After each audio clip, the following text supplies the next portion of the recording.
सपा प्रमुख अखिलेश यादव ने तेलंगाना में बीआरएस की खम रैली से मोदी और योगी सरकार पर निशाना साधा, क्योंकि जिस तरह से 9 राज्यों में चुनाव होना है उससे ऐसा लग रहा है कि आने वाले समय में विपक्ष एक मंच पर दिखाई देगा। अखिलेश यादव ने कहा कि केंद्र सरकार के पास महज 399 दिन ही बचे हैं। अभी कल ही भारतीय जनता पार्टी की मीटिंग खत्म हुई है और उन्होंने कहा कि 400 दिन बाकी हैं।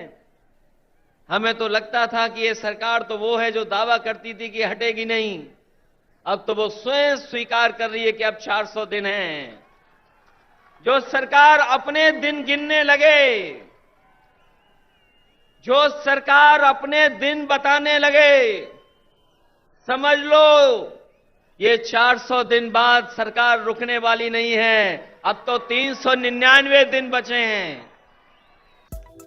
योगी सरकार पर हमला बोलते हुए अखिलेश ने ग्लोबल इन्वेस्टर समिट को धोखा बताया। कहा कि डबल इंजन सरकार में यूपी का कोई फायदा नहीं हो रहा।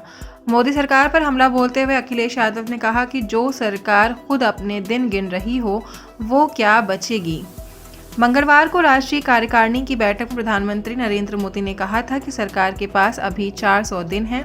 सपा अध्यक्ष अखिलेश यादव ने सीएम केसीआर की रैली में कहा कि बड़ी संख्या में लोग यहां आए हैं, पूरे देश को यहां से संदेश जा रहा है, नेताओं के खिलाफ साजिश हो रही है, विपक्षी नेताओं को परेशान किया जाता है। खम की धरती ने इतिहास बनाया है, ये सरकार संस्थाओं को कमजोर कर रही है। ये खम्मम वो धरती है जिसने हमेशा इतिहास बनाने का काम किया है। यहां के लोगों ने बड़ी से बड़ी हुकूमत रही होंगी, ताकतें रही होंगी, उनके खिलाफ अपनी आवाज उठाने का काम किया है।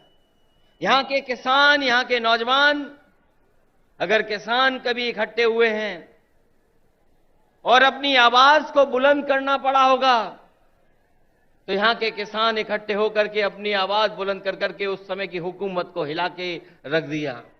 भाजपा सरकार संस्थाओं पर दबाव बनाती है। जो संस्थाएं हमें न्याय देना चाहती हैं, जहां से हम न्याय के लिए पुकार सकते हैं, उन संस्थाओं को भी दबाव बनाने का काम अगर कोई कर रहा है तो भारतीय जनता पार्टी कर रही है।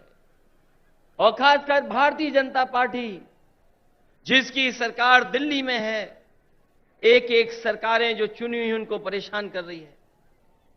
चाहे वो आपकी सरकार हो और चाहे आपके बीआरएस की पार्टी की सरकार हो, जो सहयोग और जो मदद और जो लोकतंत्र में सम्मान मिलना चाहिए वो सरकार सम्मान नहीं दे पा रही।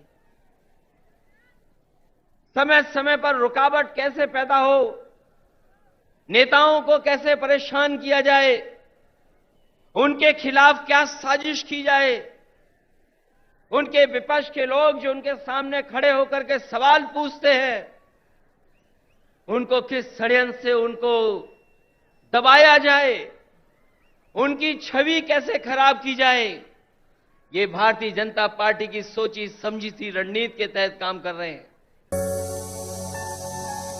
सब्सक्राइब कीजिए न्यूज इन इंडिया को और बेल आइकन को दबाइए न्यूज से जुड़ी लेटेस्ट वीडियोज सबसे पहले देखने के लिए।